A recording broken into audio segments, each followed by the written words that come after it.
It is an honor to welcome back Dr. Nadine Levick to the 7th EMS Leadership Summit.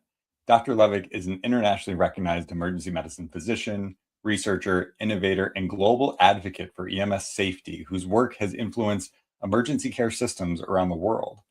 Currently serving as a senior emergency medicine specialist at Beilinson Medical Center and a senior physician with the IDF in Israel, Dr. Levick's career spans 3 continents and decades of leadership in medicine, engineering, technology, and patient safety. She's conducted the world's first ambulance crash tests, chaired the inaugural Academy's EMS Safety Subcommittee, and founded the International EMS Safety Foundation. Her groundbreaking work has also influenced policy, vehicle design, provider safety, and system innovation worldwide. Today, Dr. Levick joins us to challenge how we think about safety, innovation, and the future of out-of-hospital care. Please help me welcome Dr. Nadine Levick. Dr. Levick, thanks for being here and thanks for being back. Real pleasure to be part of this initiative. It's fantastic to be back here again, and lots of things to share with you today as we move through some lessons from the New World Order that we have. A lot of what I'm going to be covering today is the work of those who've been involved with the EMS Safety Foundation and also the National Academies of Science, Medicine and Engineering, Transportation Research Board's AMB10 EMS Safety Subcommittee, which I sadly had to leave when I moved from the United States to the Middle East. What are we going to cover today? Well, we're going to cover a bit about what we know and what we need to do now. I've had the opportunity to be exposed quite closely to a lot of military innovation and translating that to civilian settings and how to optimize our EMS systems when under a stress situation in a wartime. And what's there for our forward thinkers and our future horizons. So what's safety? Well, it's a condition of being protected against undergoing or causing harm, injury, or loss. And what's innovation? Something new, original, and more effective, ideally. So thank you for the introduction. I think I don't need to add more except for the fact that I have no financial disclosures or conflicts. I've had a 3-decade career in the realm of safety of patient transport, and it's a real pleasure to share the information I'll be sharing with you today. So where am I? Well, at this point in world history, I'm in a most unusual place. It's a photograph I took last week from my home in the southernmost tip of Israel, in a place called Eilat. And it was actually a couple of days after the Gerald Ford arrived. And in that photograph, you can see this is like right at the center of the Middle East with Egypt on the far right, Israel right in front of us, the Red Sea, the Gerald Ford sitting there in the distance, the United Arab Emirates to the far left, and Jordan on the immediate left.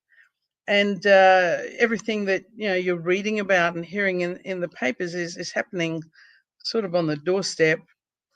Just for those who aren't that familiar with the country of Israel, it's tiny. Everyone thinks it's a big country. It's tiny weeny, smaller than New Jersey, has 10 million people and is surrounded by very large Arab countries. We'll talk a little more about the impact of that on EMS and how it works here. So a few words, a little bit. We have a bit of an unstable situation in the world at the moment.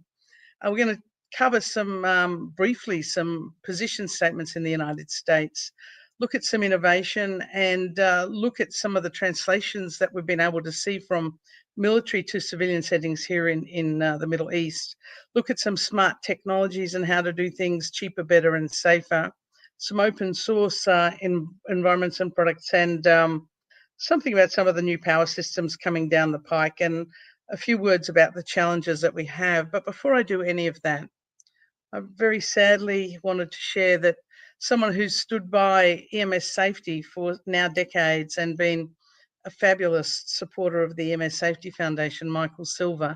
Many of the phenomenal photographs that you see from the EMS Safety Foundation were taken by Michael, and sadly Michael passed away in recent months in Australia. So I just wanted to acknowledge his huge commitment to supporting EMS safety for all of us. So, what are our roles in EMS? Well, obviously, emergency medical care and transport, a major role in communications and dispatch, disaster management, and also in many countries, first aid education. And here, very much also in Israel, the EMS services are very involved in first aid education for the community and others.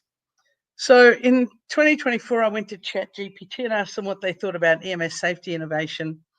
And they thought it was an essential part of improving EMS response. In 2025, this is a critical area to focus on to improve safety for responders and patients.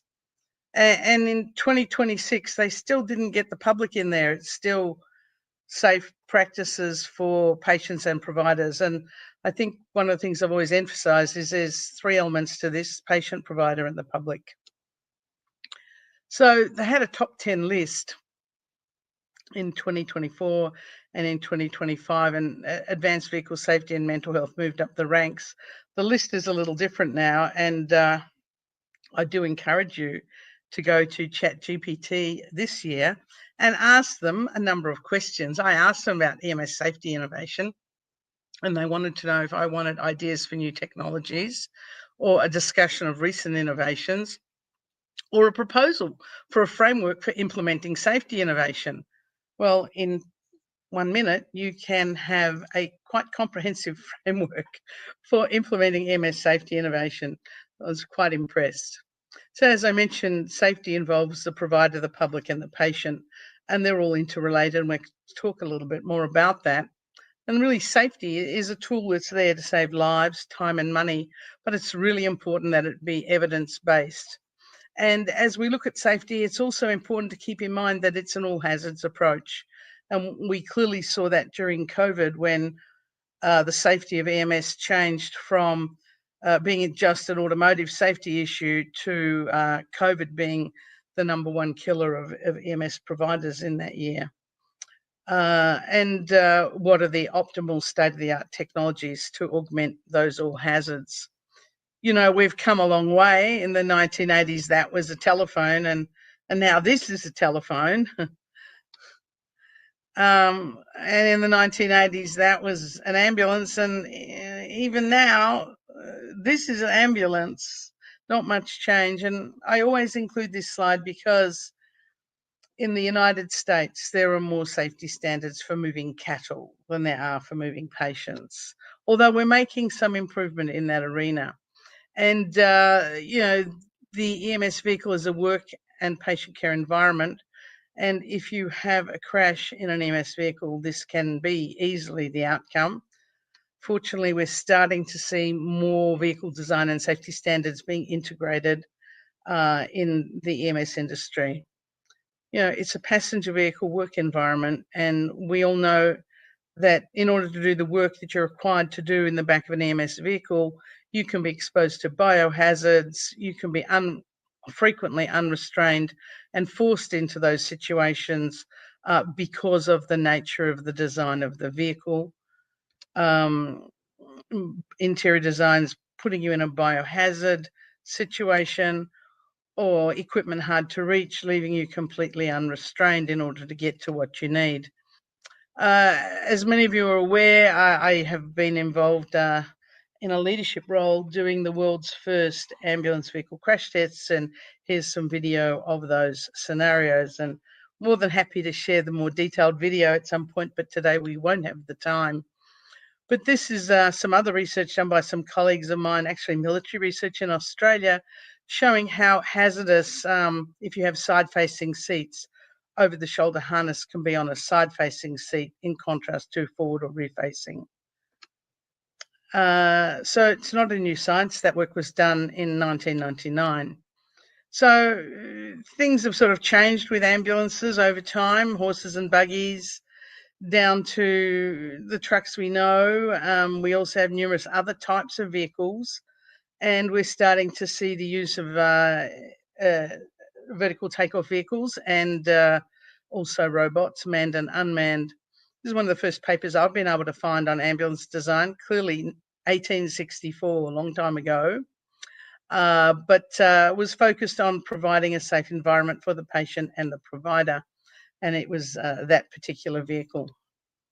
So if you were to survey paramedics and ask them for how they would enhance safety and efficiency back in those days, they probably would have said more rest stations for the horses, but they wouldn't have said the combustion engine, let alone the hydrogen-powered eVTOL. So, innovation is not easy, it's not obvious, and it's much easier to look back on how we've done things rather than to reach into the unknown.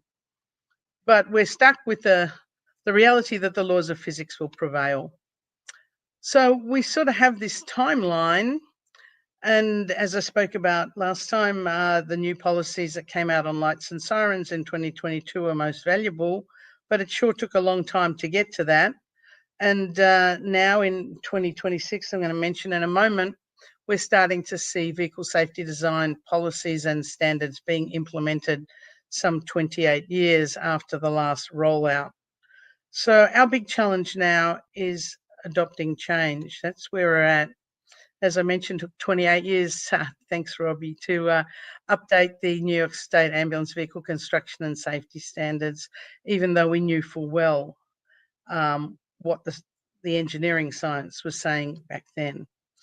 So the thing to do is the right thing at the right place, the right time for the right person, and how best to achieve that goal now and for the future in the most safe and efficient manner, so that we can do the clinical work that's required and essential, not get hurt or killed, not hurt or kill anyone else.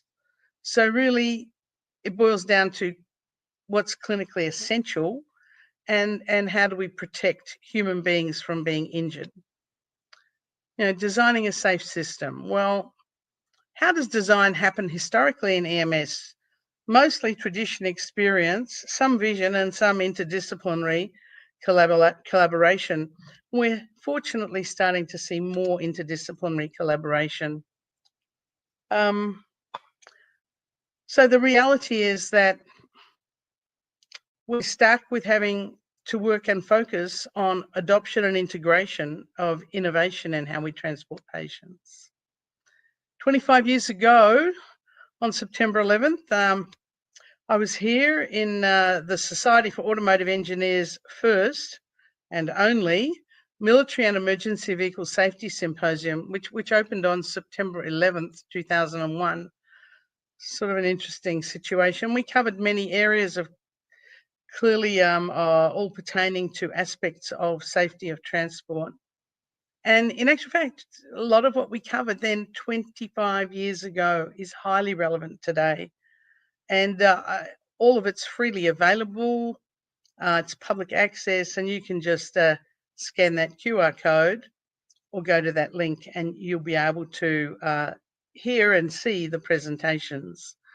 And there's a summary of the 8 different presentations that we had there. It was really a fascinating symposium.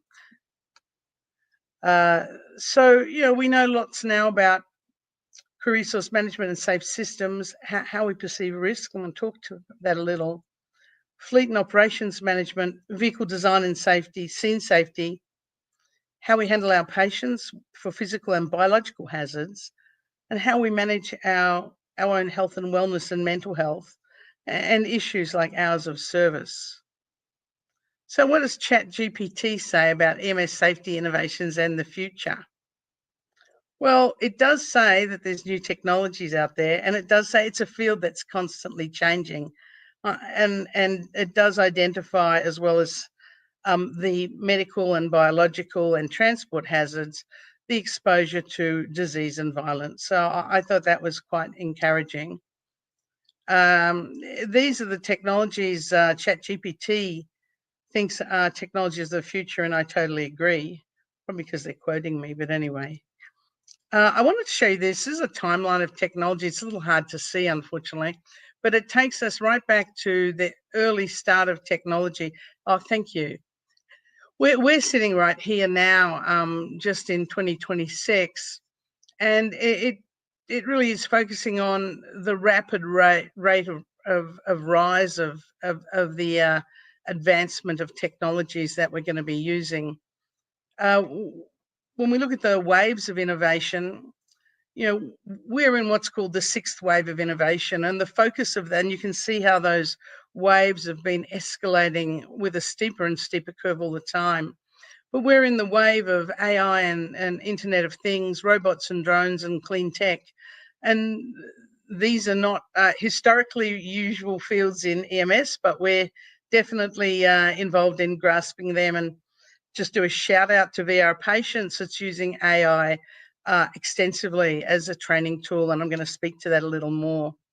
A few words about risk. And risk is really a relationship between probability and consequences. If you have a low chance of having a very bad outcome, it's a good idea to make sure you've got something in place to protect that. And I'm going to show you a slide a little later. Here we have tiny little country that it is. It's a pretty easy target for rockets from hostile countries. And the building laws require you to have a protected bomb type room in your home. And there's public bomb shelters around every city here, just about, that you can even find on Waze, which is pretty interesting. So, we've got this Swiss cheese of risk and losses, and you just want to make sure that everything's done from a systems design point of view so that you don't line up the holes in the Swiss cheese and have a loss when you have a risk. So risk perception and communicating risk. Those of us who were in New York during Hurricane Sandy, all sorts of interesting graphics appeared in the TV and in the newspapers. And I must admit, I had a little bit of trouble trying to work out what I should do and when from these two diagrams. The one on the right, well, it looked like I was going to be okay. I didn't need to do anything. The one on the left looked a bit ominous, but it really didn't tell me that I had to do something. I love this diagram. Okay, if you're in the red thing, you've got to do something. And that was really helpful to me. And I think that, we need to be able to communicate well, what is hazard and what are we required to do to fix that? And that really involves impressive leadership and creating change. Those of us who had the privilege of meeting Alan Brunacini, amazing guy, every encounter was a valuable experience. And he says, if you want to make changes in the workers' behaviour, change the behaviour of the boss. And I think he's right. And Justin Reed, who's spoken a number of times in this particular platform, said, if there's a failure in a system that you design, then it's the leader's fault. How did someone fail in a system that you designed? And I totally agree with him. And I think that that's really where things start. And I want to bring that a little forward. How far upstream can we go to minimize risk? And the boss, the manufacturers, the state. I've touched on the issue with rockets here. I live in an environment where I've never in my life before heard air raid sirens and had to sort of run for cover with bits of rockets falling down around me. But I know that now and I'm used to it. But 95% of the rockets actually that are fired at civilian areas are deactivated by an air defence system here. A major element of it is called the Iron Dome.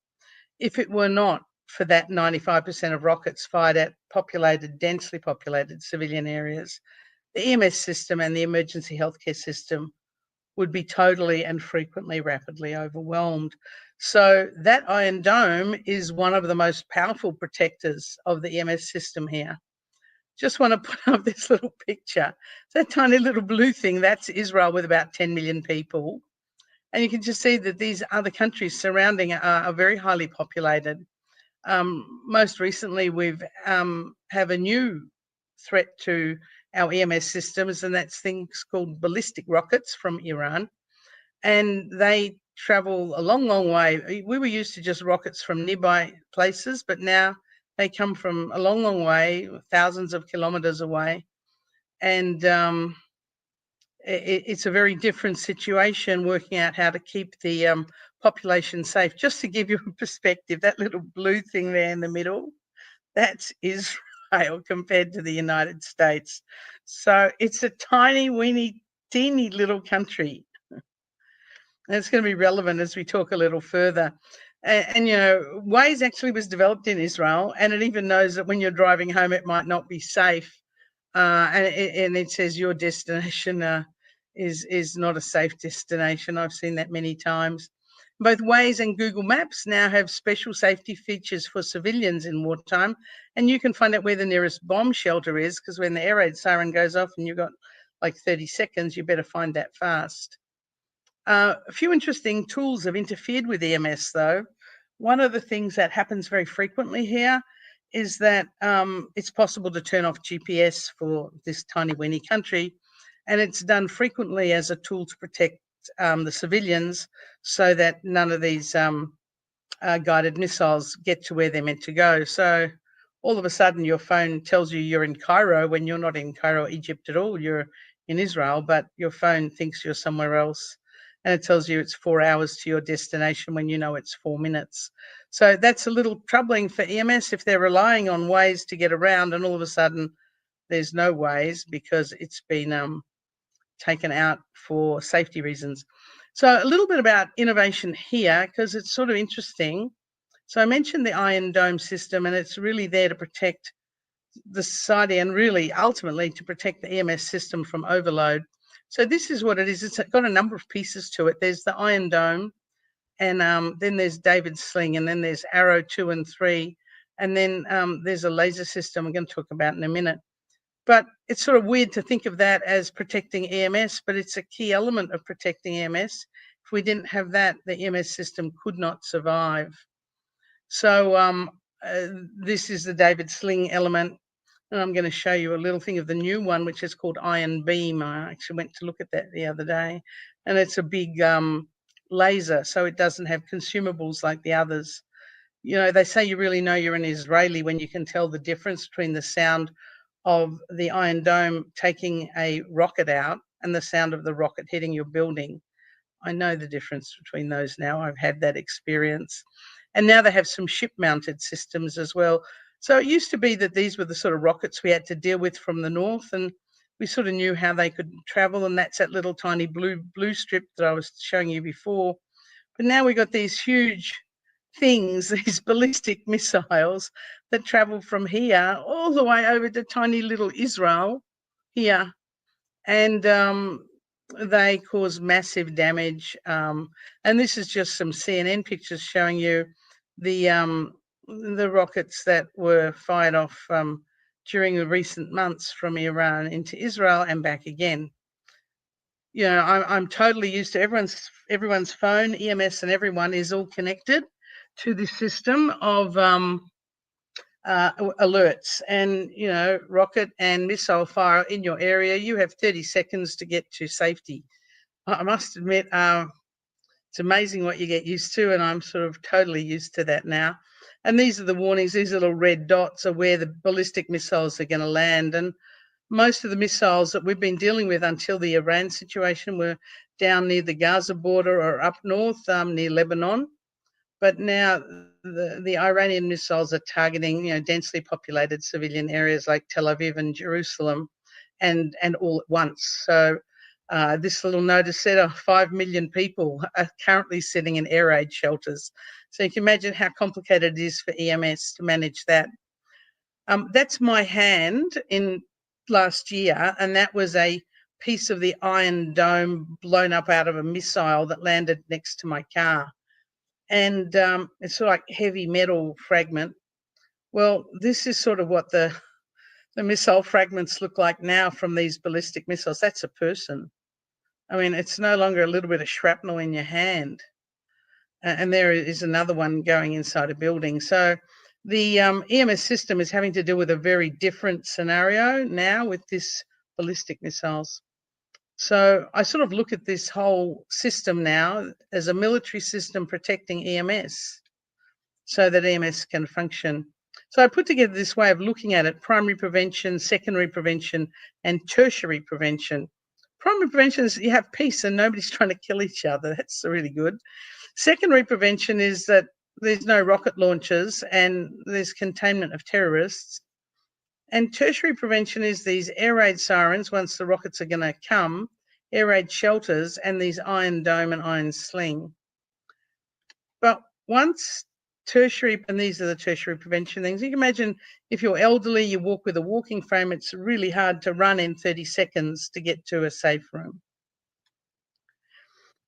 So the cascade towards EMS being overwhelmed is that if primary prevention 1, 2, and 3 can't be achieved, and then the secondary prevention is essential. But if secondary prevention fails, then tertiary prevention is essential. But if tertiary prevention fails, EMS is overwhelmed, particularly if the tertiary prevention is taking out 95% of the rockets. So back in 2019, we thought that was pretty bad. 600 rockets in 36 hours. EMS had a lot of work to do. The Iron Dome's improved in its efficiency and the air defense systems. In 2023, 5,000 rockets happened in 20 minutes. And that's very easy then to overwhelm the protective systems. I thought this was an interesting comment made recently at Defence Tech Week last December. And it's a quote from the book, The Structure of Scientific Revolutions. A really interesting book. Everyone should read that. It says, once every few decades, a moment arrives in which the old order crumbles and the new order is yet to be created. Seems like Israel's continually in a situation like that. So the goal is let's work smarter and not harder. So I want to talk a little bit about what we've learned from the innovations in fieldwork in EMS in the military here. Very much rapid, responsive, data-driven change in practice, constant capture data change. This is a really interesting paper that has showed a substantial decrease in battlefield injury case fatalities, and definitely worth a read. The link is there. Happy to provide that later. But this is, I showed this this graph, I think, last year, but this is really amazing data. You can see if our case fatality rate back here in 2006 was nearly 15%.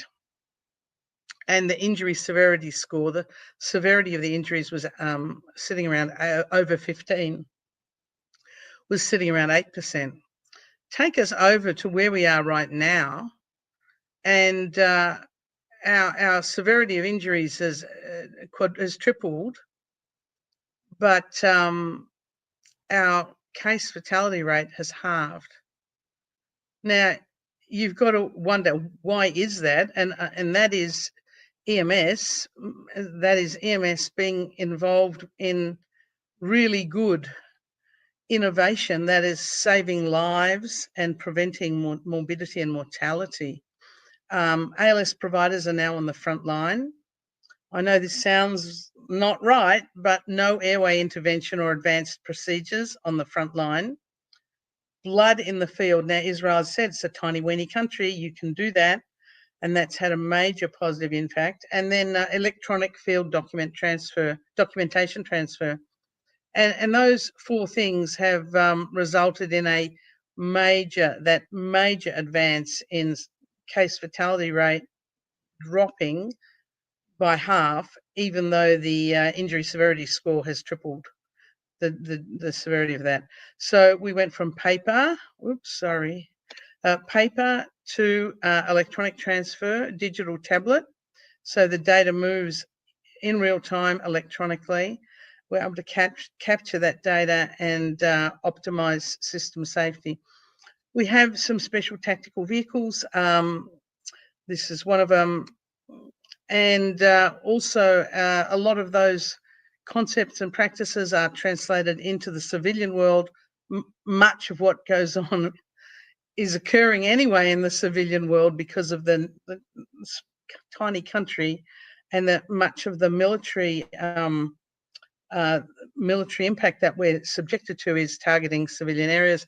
But the Israel Ambulance Service has a fabulous app, translates into many languages in real time, and you can see what's going on at the scene from the dispatch center. And definitely, if you ever come to Israel, you must visit the Magen David Adom Dispatch Center. It's amazing what they're doing. And they do some clever things with casualty drills. Instead of moulaging people, they just put on these pre-moulage T-shirts. It's much easier and quicker and very effective. So, personal first aid kit, as we know it, is something like this. But here, my personal first aid kit, I have tourniquets because you just don't know if you're going to be the person first on the scene or maybe even involved as a casualty. So my car has tourniquets in it as part of my first aid kit. So what can we learn from military EMS training and new field practice? Well, we have a massive training centre here in Israel in the south of a city, big city called Beersheba. Currently, I'm working there. This is in Hebrew called Kiryat Hadracha, and I'm working in their clinic there, looking after the soldiers. But this is one of the elements of their training, and a really impressive training. They have a digital medic book and all sorts of impressive simulations. This is 3D interactive virtual reality, but you don't wear goggles. It's on the walls, and they even can set it up to be in a marine environment. So a little more about some innovation. David Daniels spoke here in 2022, and he said, it's easier to remember than it is to imagine. And he's sure right there. All sorts of things are now being used in EMS, XR, which is VR, AR, MR, all being applied to training.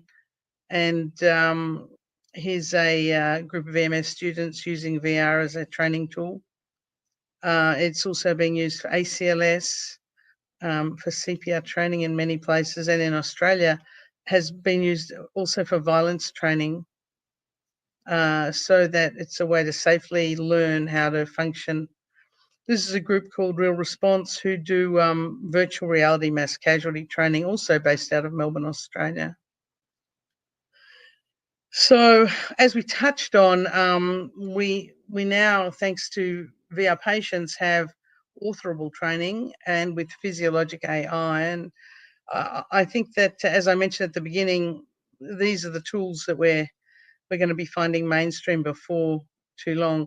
This is really easy to use. I was able to create this patient.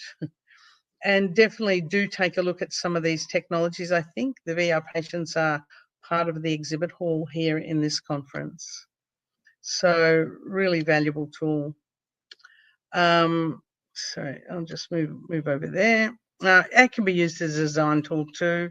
And here's Josh Wheeler just doing some use of virtual reality with the EMS Safety Foundation as a design tool, so you can actually set up a virtual design of your ambulance rather than having to build it up and then change it. Just here's a little information about the in-demo project that I've been involved in building, and there it is. It's actually currently still sitting in New Jersey. It hasn't found its way to Israel yet. And there's Andy, our robot, that people could log into and have a look at that. Just want to show a few features. This rollout pack, it's a very simple way of having your equipment right by your side without having to deal with bulky cabinets, easy to load and reload. And this is a totally configurable environment, just like most aeroplanes are. You can put in more than one seat here. You can take out the pack, put another seat here. And I really don't know why we aren't having configurable ambulances, so that when we do have a mass casualty situation, we can quickly switch out and add stretchers to our vehicles. And there's me showing off some EMS safety in demo information. So AI, the good, bad, and the ugly. We've talked about the good. There is some research looking at the use of AI in dispatch, and I think that's going to be a bit of a moving playing field as AI matures a little bit. Currently, we're at a point where the AI is helpful, but there's not yet compelling evidence that it's better than our dispatches. So I think we're going to see that the needle move on that a little quickly. So yeah, AI is good, but so are dispatches. One place where AI is really helpful is with ultrasound, and I know a number of EMS services are starting to use ultrasound. Great tool. We're now using it routinely in the emergency departments, and I think given the ease and the cost effectiveness of that and the addition of AI, we're going to see a lot more of that. AI in some of the automated vehicles. Automated vehicles, I'm sure, are very good, but they're only as clever as whoever writes the program. And we have seen some issues where the AI in the Tesla vehicles wasn't recognizing emergency vehicles and causing some crashes. EMS robots, well, fabulous. We're going to see more and more unmanned robots used in complex environments where there's potential hazards. And this Sri Lanka ambulance actually has a number of AI-powered features. So I think that we need to be very open-minded about innovation and engaging AI in our EMS infrastructure. The guys at Genesis Pulse have integrated Waze and CAD and the crowd, and I think the more we see of this, the more effective our systems are going to be. Community outreach and crowdsourcing intervention. There's a paper written actually by a colleague of mine here who was Canadian, lives in Israel, looking at crowdsourcing Narcan. And if there is ever an illustration that paints a picture as clearly as could ever be dreamed possible, Dr. Craig Olm's illustration here of his study on cardiac arrest management and engaging bystanders in early defibrillation, without a doubt. This is a graph that has 4 crosses, 4 colors, and says more than pages of data. I love this chart. It's my favorite chart. Basically, an EMS witnessed arrest, your risk of death from any cause or of brain damage or being in a nursing home is really low. So if EMS witnesses a cardiac arrest, we're going to get the best possible outcome. But if there's bystander defibrillation, you're going to do well too. So engaging bystanders is also a very important EMS role. So disruptive innovation, well, vertical takeoff vehicles, optimizing our ground vehicle designs, AI in multiple domains, new tech innovation, and really we're, as I've mentioned already, our role, we're going to be seeing an expansion in our scope of practice. Oh, sorry about that. And dispatch innovation and a major change in our fleet mix, use of robots and some new propulsion technologies. And here's just a bunch of different types of vehicles that we see here in Israel. So new operational practices, new technologies, robots, innovative vehicles, unmanned vertical takeoff vehicles, and new power sources are what we're going to be seeing. Space-based solar power is now a reality. This thing, I pass on my way to work every day. It's like this really bright thing that creates power by using an interesting solar system and salt, of all things. This is a prize that was given to electricity-free refrigeration called the Thermovolt. So there's all sorts of creative things happening. Hydrogen power, we now have hydrogen-powered ambulances. This is a hydrogen-powered vertical takeoff vehicle, also here from Israel. And we have the 5 million mile battery. So that's pretty amazing. So over that 25 years, we had a 25-year window of predicting EMS safety innovation. I think if you look at the EMS agenda for 2050, you get a good window of the dimensions that we're looking at there. Integrated and seamless would have to be, and reliable and prepared, the 2 phrases that I think are key. We've spoken that. There's this interesting design I stumbled upon from South Korea. You know, we have a lot of these median things in here in Israel on our highways. And these guys thought, what a clever idea to put an ambulance system on that median. So when you have a highway crash, you can get to and from. I think it's a great idea. We talked about the virtual reality training. So we've got lots of interesting things that we need to be focused on right now, as well as the items we talked about in the future. We have new safety solutions, training and education, operational tools, new transport vehicles, some innovation in our PPE, AI, community engagement, scope of practice. So 2026 to 2050, this is our frontier. Really the integrating disruptive new tech into operational practice. So we talked about adoption of 28 years. I love this one. This one, I know that those who were privileged of ever meeting Bill Leonard, who was one of my mentors and a great man and a brilliant thinker and a real visionary. So in 1991, he said that we had a systems failure and that lights and sirens was basically causing more harm than good. That was politics. Then in 1994, Doug Coopers and others started to say, yeah, look, let's put together some data. But it took till February 2022 till we could adopt lights and sirens policies. Yeah, so interesting statement that it does take 30 years in EMS still to integrate what we know. Okay, electric propulsion, I touched on that a little bit. There's some cute little electric ambulances out there and some more sophisticated ones. We're seeing more and more electric vehicles on the road, and there's no reason why we shouldn't be seeing electric vehicles. This is an electric gyrotech motorcycle ambulance, and now we have some hydrogen ambulances coming up on the pike, coming down the pike, and it's just a little cartoon. That's Elon Musk's little car he put into outer space, and there's some little Martians wondering what that was.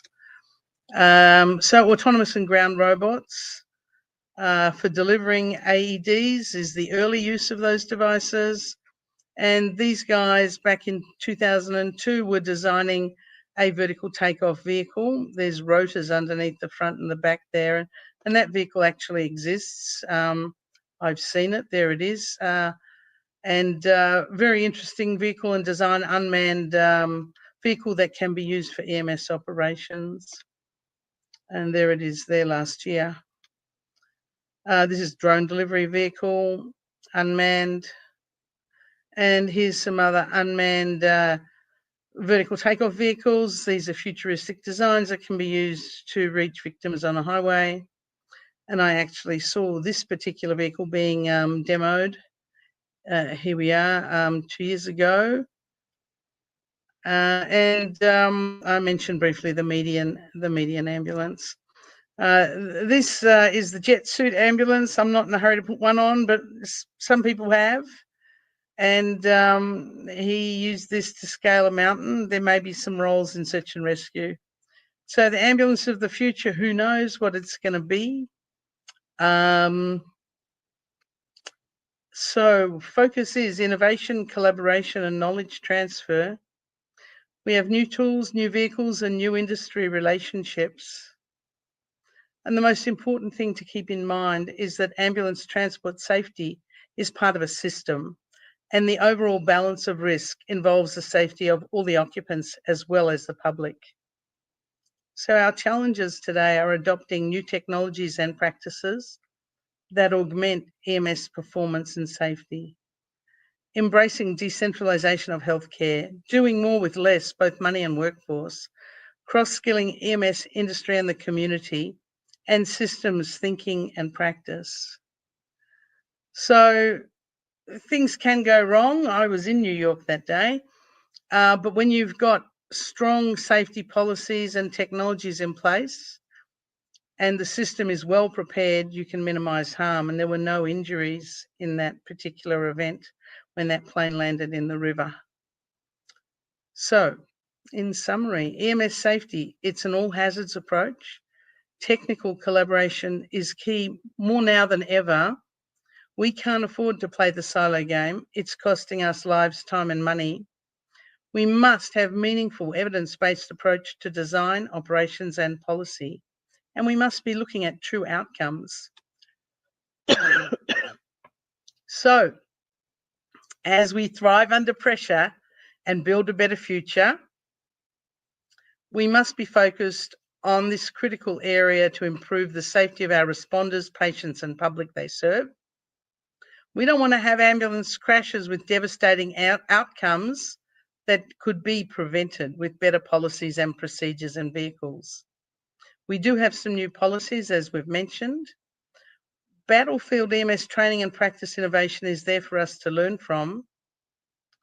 And we must apply the technical safety science that we know into operational EMS practice. So to wrap up, I promised I'd be done in 45 minutes. The future is now. All hazards approach is key. Safety must be inherent to operational practice design and policy. Adoption challenges of these new disruptive technologies must be taking place. And there's an interplay between the patient, the provider, and public safety from a systems perspective. And it's really key to effective and safe operational practice. So I will post an electronic link to this handout. It's been a pleasure speaking with you. And Robbie, I'm sure we'll arrange for any questions. Love it. Dr. Levick, thanks again for joining, for putting this presentation together. You have been back every year as a keynote and an innovator. I so appreciate you for that. And shout out to like the messages you've been hammering home, especially the safer systems approach that, yes, we have individual issues to deal with, but we also have these systems level issues that we can not only deal with and fix, but we can create safer systems. I love it. All right, folks, that's been another great session to our EMS Leadership Summit. Please head on over to the exhibit hall, emsleadershipsummit.com/exhibit, to check out all of the other sessions this week. Dr. Levick, thanks for being here. It's been a pleasure. Stay safe.